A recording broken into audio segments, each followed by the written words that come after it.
prayer of illumination. Is it wind? Is it breath? Is it spirit? Calling out around us, hovering across the waters, making all things live, making all things new, making all things sing. Speak to us, O God, with the voice of your Holy Spirit. Breathe in us that we may better understand those around us. Fill our mouth with words of healing and harmony, that we may know the way of Jesus Christ. Amen. Psalm 1. Happy are those who do not follow the advice of the wicked, or take the path that sinners tread, or sit in the seat of scoffers. But their delight is in the law of the Lord, and on God's law they meditate day and night. They are like trees planted by streams of water, which yield their fruit in its season, and their leaves do not wither. In all that they do, they prosper. The wicked are not so, but are like chaff that the wind drives away. Therefore, the wicked will not stand in the judgment, nor sinners in the congregation of the righteous. For the Lord watches over the way of the righteous, but the way of the wicked will perish. Beloved, the very fact that the very first psalm begins with the word blessed should give us pause. It should give us pause to give intentional consideration and contemplation to this word blessed. Another reason that we should give it intentional consideration and contemplation is because there seems to be a misunderstanding of this word blessed in our contemporary world. It seems that many of us have a misconception about what this word blessed means. All too often, we render our understanding of this word blessed in terms of the material. A bigger house, more money, cars, the material things of this world. And to be sure, there is a material component to being blessed. God knows that we need food. God knows that we need clothing. God knows that we need transportation. God knows that we need a roof over our heads. So there is a material component to being blessed, but all too often that becomes the only way that we see blessings.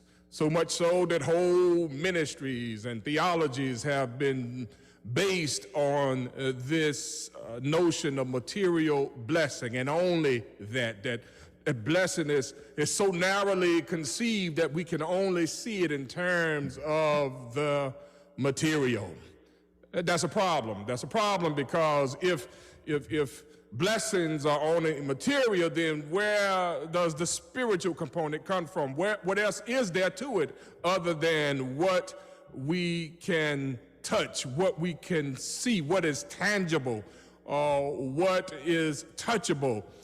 There has to be something for spirit people who are dealing with spiritual things that moves beyond the material, that doesn't ignore it, doesn't ignore the material aspect of life, but doesn't become so focused and fixated on it that we do that to the exclusion of all other considerations. That's a problem. I'm reminded of what Dr. King said about the evil triplets of militarism, materialism, and racism. There's a nexus, there's a connection between the three.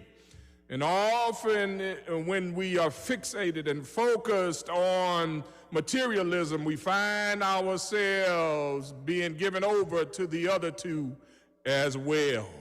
That's a problem. When we conceive of blessings as only material. Well, if we find ourselves in that situation, if we find ourselves being captive to that debilitating proclivity, the psalmist has some help for us this morning. The psalmist wants to help expand our notion and consciousness of what it means to be blessed. The psalmist begins this very first psalm, which is an introduction to the whole of the Psalter. This notion of being blessed is like a golden strand that will run throughout the rest of the Psalter, the rest of the Psalms, all 150 of them. The psalmist begins by helping us with this word blessed. And the first thing that we see at the beginning of this powerful passage is that blessedness has to do with behavior. Look at this. Let's interrogate the passage a little bit. It says that blessed is the man who does not follow the advice of the wicked, or take the path that sinners tread, or sit in the seat of scoffers. Behavior that is concerned with who you're going to follow. What path are you going to take, and where are you going to sit? That there's a blessedness for those who do not follow the advice of the wicked, who do not follow the advice of those who seek to do harm, those who seek to gain at somebody else's expense, those who do not have any regard for God or the things of God. Blessed is the person who does not follow the advice of the wicked. But the psalmist does not stop there. He continues to press his claim by saying, not only are you blessed if you do not follow the advice of the wicked, you are blessed if you do not take the path that sinners tread. You be careful who you follow.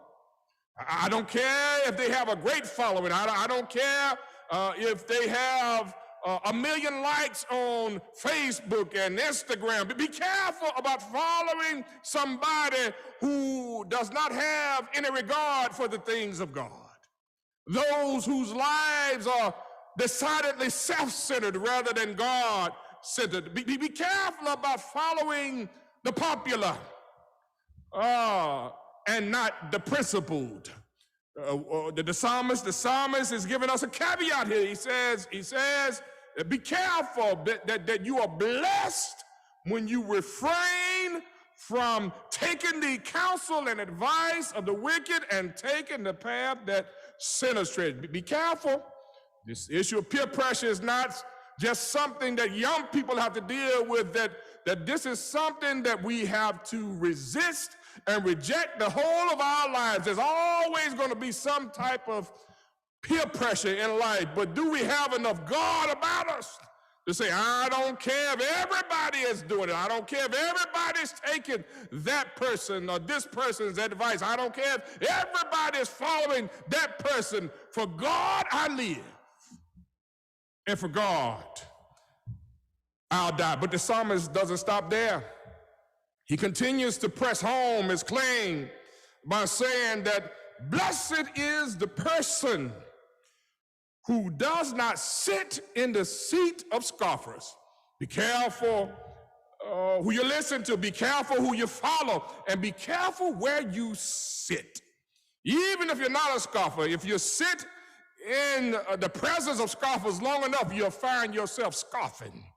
Oh, the elders were right, birds of a feather, they do indeed flock together. Scoffers, those who mock God, those who mock the things of God, those who mock living the way that God has instructed us to live, those who mock being kind and gentle in this rough and tumble world, those who say you better get them before they get you, those who say that you need to strike first before they strike you, those who tell us that it's more blessed to take than it is to give.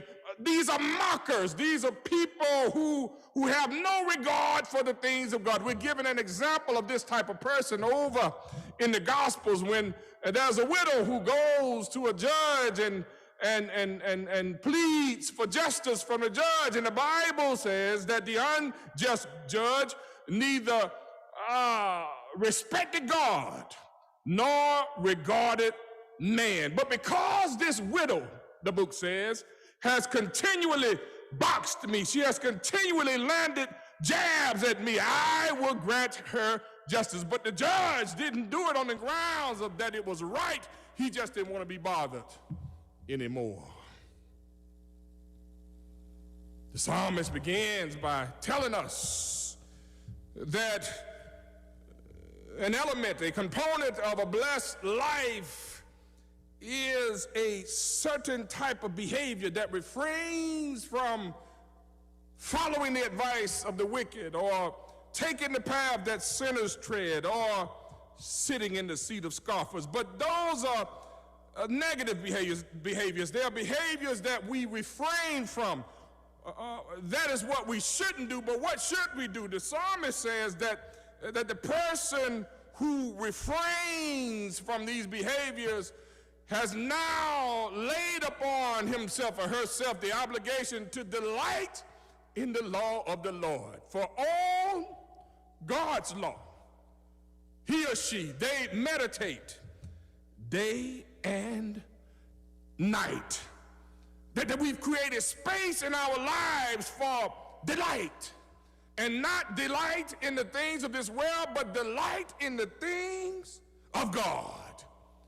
On God's law, they do meditate. They delight in God's instruction. They delight in God's counsel. They delight in God's way of doing things. And not only do they delight in it, they meditate on it. They give focused attention to the things of God. And I've learned that when you give that type of focus to something in your life, that it shuts out the noise, that it shuts out the other stuff. When you're so focused on God and the things of God, you ain't got time for the foolishness. You don't have time for following fools. You don't have time for sitting with scoffers. You don't have time for, in fact, they don't even occupy any of your attention because you are so focused on God. Your mind is stayed on the things of God. This is a spiritual discipline that has to be intentional. We cultivate our God consciousness by paying attention to the things of God on a daily basis. It's not about performative religion. It's not about doing things to be seen. It's about using the spiritual disciplines of prayer and Bible study and fasting and worship and study. These things become windows into a greater experience of God, to get more of God in our lives, to become more aware, to become more God conscious as we make our way through this barren land. God knows we need this in our day and time when so much is focused on the material, when so much is focused on the outward world, that our inner lives in many ways begin to shrivel up. When we don't nurture our inner life, when we don't water our inner life, it begins to shrivel up and die. But the psalmist doesn't leave us to our own devices. The psalmist reminds us to meditate on the things of God, to delight in the things of God, to give focused attention to the things of God. And not just episodically or periodically, but day and night. But not only is a blessed life about behavior, it is about being. Look at verse 3. The psalmist moves from the issue of behavior to the issue of being. In verse 3, he says, they are like trees planted by streams of water, which bear their fruit in due season, and their leaves do not wither. In all that they do, they prosper. I love that image of a tree in the middle of the desert, but since it is planted by a stream of water, the tree is not worried. The tree is not worried about the relative humidity or how arid the air is or how cold or how hot it is. The tree is not worried. It's not worried about the ambient environment, but the tree knows it is connected to its source of life. It is planted by a stream of water. And this is connected to the behavior part of this text, in that when we engage in these holy behaviors, these behaviors that cultivate God consciousness, we become more rooted, more wrapped up and tangled up in God. And the more wrapped up and tangled up in God, we can be like a tree. In the midst of an environment that is ever changing, in the midst of an environment that is sometimes threatening to the life of the tree, but because we are connected to, because we are rooted and grounded in our source, we can have peace like a river in the midst of the mess. This person is like a tree planted by rivers of water, which yields its fruit in due season. Notice how this issue of being is connected to fruitfulness. Notice I didn't say productivity. Productivity is a capitalist notion about goods and services. I'm talking about fruitfulness. When you're connected to God, you can produce spiritual fruit. What is this spiritual fruit? Paul tells us over in Galatians, it's love, joy, peace, patience, kindness, gentleness, generosity, and self-control. That's when you know the Spirit is at work in a person's life. You can see the fruit, the spiritual fruit that is produced. I love how this notion of fruitfulness is not about gathering. It's not about what we gain. It's not about what we accrue or accumulate or amass. It is about what we produce. It is about being connected to the source of life that wells up in us, that it shows up in our lives. It's observable and measurable in our lives. Spiritual fruit. Spiritual people should produce spiritual fruit. If I get apples off of it, that ain't no pineapple tree. That's an apple tree. If I get oranges off of it, that ain't no plum tree. That's an orange tree. A tree shall be known by the fruit it bears. Now let's not be so careful, so fast at least to cut down a tree. Sometimes a tree is not bearing fruit, not because it's a bad tree, but because it's immature. It takes time to mature to the point to bear fruit. Some of us are so hasty and we're so judgmental and so condemnatory. We want to cut stuff out and cut stuff down. No, maybe you need to dig around it like the gardener over in the Gospels and put a little fertilizer around it, and maybe the next year or the year after it might bear fruit. It might just be that the tree is not bad, it's just immature. And it needs time to mature. Oh, we created an environment in our homes, in our churches, in our society where people have the room to mature, to grow into the fullness of who God created them to be. To manifest the fullness of what God would have them manifest in their lives. To become a mirror for the divine in the world that casts God's shadow everywhere we go. Elements of blessedness, behavior, and being.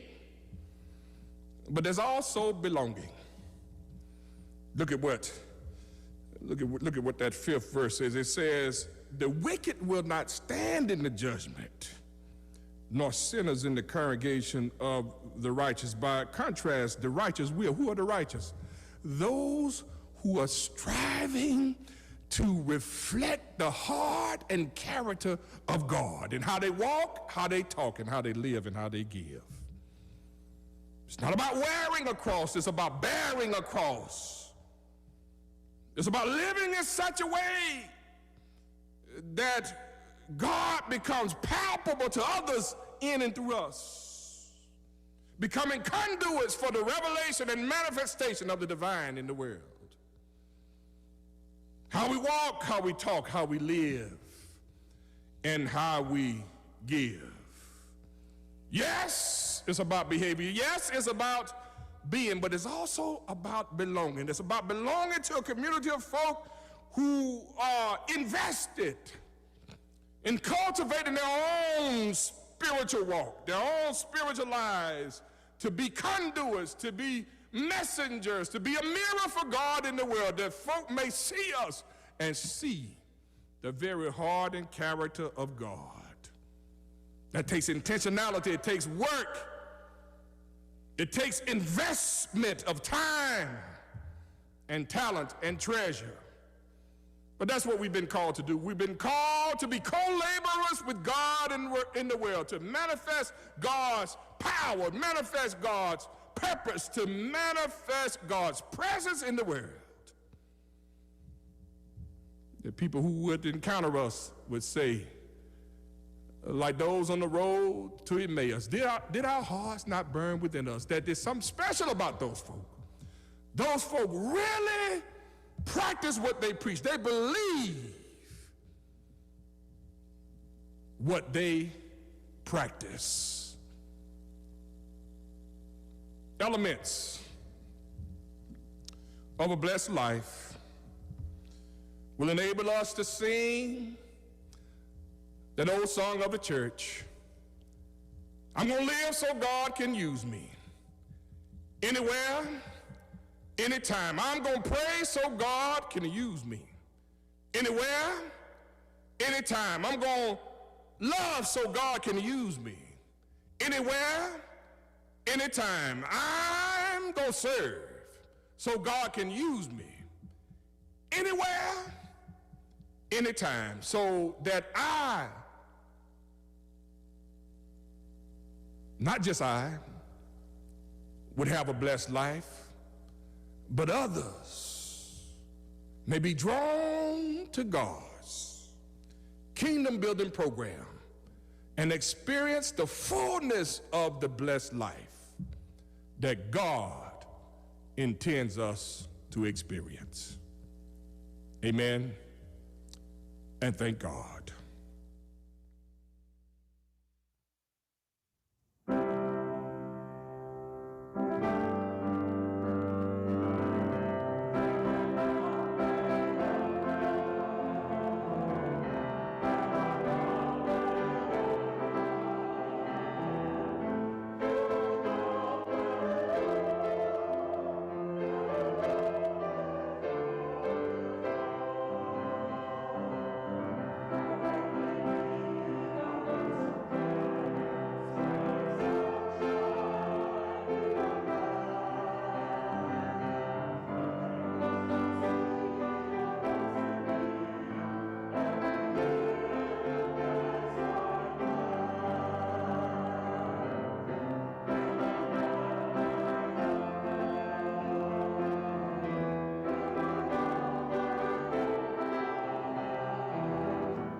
Find your feet on the ground and what it feels like to have place, space for your being. Remember when you have felt belonging. Remember when you have felt exclusion. Remember those whose feet seek and have sought that sense of belonging, who still seek that sense of place tonight. It may be you. It may be your neighbor. Bless all feet with your memory. Find your hands on your belly and what it feels like to find courage, fire that moves you towards life for you and those you love. Remember when you have felt fear. Remember when you have felt energy to make a way. Remember those who make a way tonight. It may be you. It may be your neighbor. Bless all bellies with your fire. Find your hands on your heart and feel it beating, the rhythm of faith that trusts the impossible can be possible. That which seems beyond healing and repair will be made whole. Remember when you have felt torn apart from family, from yourself, from your community. And remember when you have been reunited, healed, and have come home. Remember those who seek to come home this night. It may be you. It may be your neighbor. Bless all hearts with your faith. Find your hands on your head and feel its heaviness, the weight it carries, its need to rest. Remember when you have needed a place to lay your head. Remember when you have laid down soundly to sleep and to dream. Remember your dreams, and remember those whose heads are heavy this night, those whose dream awake. It may be you. It may be your neighbor. Bless all heads with rest and dreams. Go tonight, friends, with memory on fire, full of faith and dreams.